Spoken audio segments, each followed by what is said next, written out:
नरेंद्र मोदी फिर से देश के प्रधानमंत्री बनने जा रहे हैं। आज शाम 7:15 बजे राष्ट्रपति भवन में शपथ ग्रहण समारोह होगा। लगातार तीसरी बार देश का नेतृत्व करने जा रहे हैं नरेंद्र मोदी।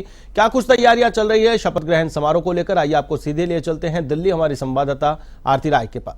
आरती, क्या कुछ तैयारियां चल रही हैं, कितने संभावित मंत्री हो सकते हैं, क्या क्या व्यवस्थाएं की गई हैं?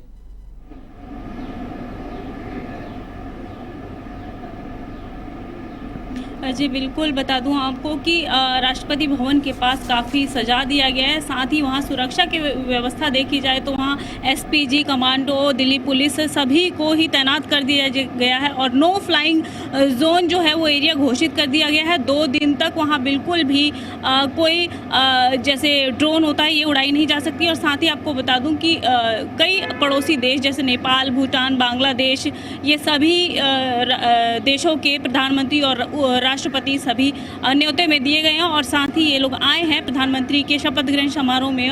और कई मंत्रिमंडल की बात बता दूं तो पुराने चेहरे जो थे अभी भी इनको मौका दिया जा सकता है। राजनाथ सिंह हो गए, अमित शाह हो गए, जेपी नड्डा हो गए, लेकिन स्मृति ईरानी की बात करें तो वो अभी चुनाव में हार चुके हैं अमेठी से, तो उनको हो सकता है कि इस बार मौका नहीं मिले। अनुराग ठाकुर हो गए जो चाय पे चर्चा पे नहीं गए थे, उनको हो सकता है कि मौका नहीं मिले। तो कुछ ऐसे नए चेहरे जो हैं वो भी शामिल किए जाएंगे। जी नहीं है, गठबंधन दलों की भी मान मनोबल और उनका भी पूरा विशेष ध्यान रखा जाएगा। गठबंधन दलों को शेयरिंग किस प्रकार से, क्या उस पर कोई गतिरोध आज के मंत्रिमंडल के गठन के बाद में देखा जा सकता है? जिस प्रकार की उम्मीदें लगाई जा रही है, एनडी गठबंधन भी लगातार आरोप लगा रहा है कि जिस प्रकार से गठबंधन की सरकार है, और चर्चा ये भी आई कि नीतीश कुमार को एनडी गठबंधन ने प्रधानमंत्री पद भी ऑफर कर दिया है। तो ऐसे में गठबंधन की सरकार को बनाए रखना, सभी को साथ कर चलना, सभी को साथ लेकर चलना, यह भी एक बड़ी चुनौती होगी।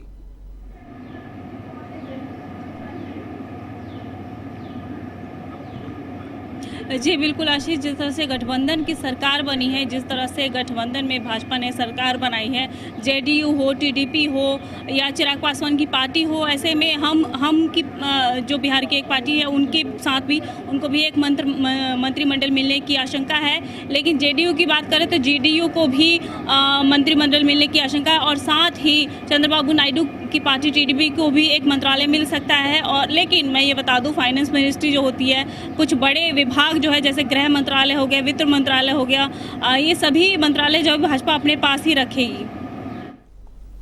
बिल्कुल, बड़े मंत्रालय जिन पर लगातार सोशल मीडिया पर देखा जा रहा था कि इन मंत्रालयों की मांग रखी गई है, साथ ही साथ ईडी, सीबीआई को गवर्न करने वाले मंत्रालय भी सहयोगी दलों की तरफ से डिमांड की गई है। इस प्रकार की खबरें भी सामने आ रही थी। हालांकि नरेंद्र मोदी ने इन सब कयासों को गोलगप करार दिया था और उन्होंने कहा था कि इन अफवाहों पर कोई ध्यान ना दे। तो ऐसे में लगता है कि बीजेपी ने पूरी प्लानिंग के साथ में सहयोगी दलों के साथ में चर्चा कर ली है और चर्चा के बाद ही इस प्रकार की व्यवस्थाएं बनी है। किन्हें मंत्री बनाया जाना है, कितने कैबिनेट में शामिल किए जाएंगे, कितने राज्य मंत्री होंगे, कितनों को स्वतंत्र प्रभार दिया जाएगा, ये सब वर्कआउट कर लिया गया है, सभी को साथ दिया गया है। तो ऐसे में कोई चौंकाने वाला परिणाम सामने नहीं आने वाला है, ऐसा उम्मीद लगाई जा रही है।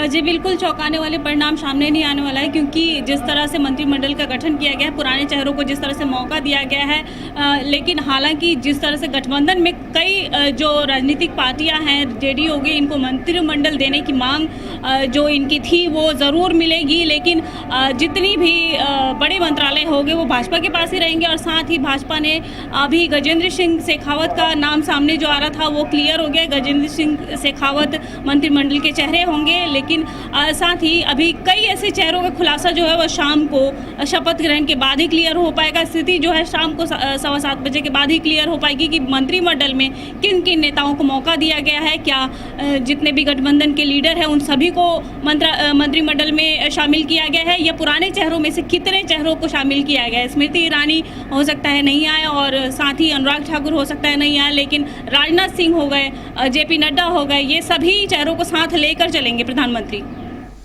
इसके अलावा शपथ ग्रहण समारोह की तैयारियों को किस प्रकार से अंतिम रूप दिया जा रहा है, क्या व्यवस्थाएं की गई हैं, विदेशी मेहमान भी बुलाए गए हैं?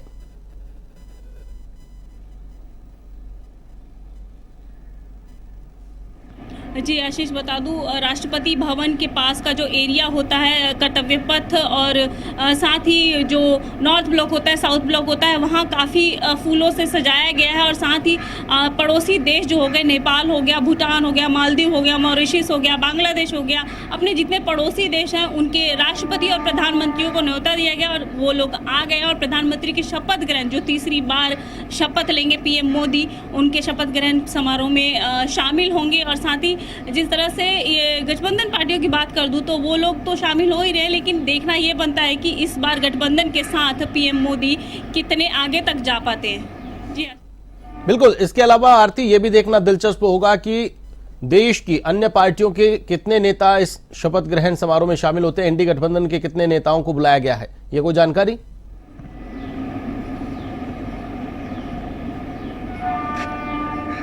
जी बिल्कुल, बता दूं आशीष, इंडी गठबंधन के जो कांग्रेस के महासचिव मल्लिकार्जुन खड़गे हैं उनको न्योता दिया गया है, लेकिन ज़्यादातर नेताओं को, जो विपक्ष के नेता हैं, ज़्यादातर नेताओं को नहीं इनवाइट किया गया। इस बात से जयराम रमेश भी थोड़े खफा से थे। उन्होंने ट्वीट करके बोला था कि विपक्ष के ज़्यादातर नेताओं को इन्वाइट नहीं किया गया है, लेकिन मल्लिकार्जुन खड़गे की बात करूँ तो उनको इन्विटेशन मिला है, तो हो सकता है वो शाम को शपथ ग्रहण समारोह में आए।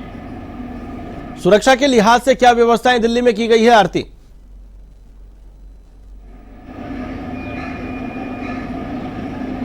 जी, सुरक्षा के लिहाज से बता दूं आपको कि दिल्ली पुलिस के काफ़ी जो बल है, अर्धसैनिक बल है, एसपीजी है, कमांडो है, ये सभी के सभी सैनिक बल जो हैं यहाँ तैनात किया गया। सुरक्षा की दृष्टि से जिस तरह से G20 में सुरक्षा रखी गई थी, उस तरह की सुरक्षा व्यवस्था का ध्यान रखा गया है। रूटों को काफ़ी डाइवर्ट किया गया है। काफ़ी जो चाणक्यपुरी का इलाका है, जो मेसी इलाका है, उसमें काफ़ी ज़्यादा जो है पुलिस बलों को तैनात किया गया है। चलिए, तमाम जानकारी के लिए बहुत बहुत शुक्रिया। आप लगातार नजर बनाए रखें, फिर से आपसे अपडेट लेते रहेंगे। राष्ट्रपति भवन में शपथ ग्रहण समारोह होगा। नरेंद्र मोदी लगातार तीसरी बार देश के प्रधानमंत्री पद की शपथ लेंगे। अब से कुछ घंटों बाद शपथ ग्रहण समारोह शुरू होगा। देश के प्रधानमंत्री पद की शपथ लेंगे नरेंद्र मोदी, तो वहीं उन्हीं के साथ मंत्रिमंडल के सदस्य भी शपथ लेंगे। राष्ट्रपति भवन में शपथ ग्रहण समारोह होगा। लगातार हम नजर बनाए हुए हैं।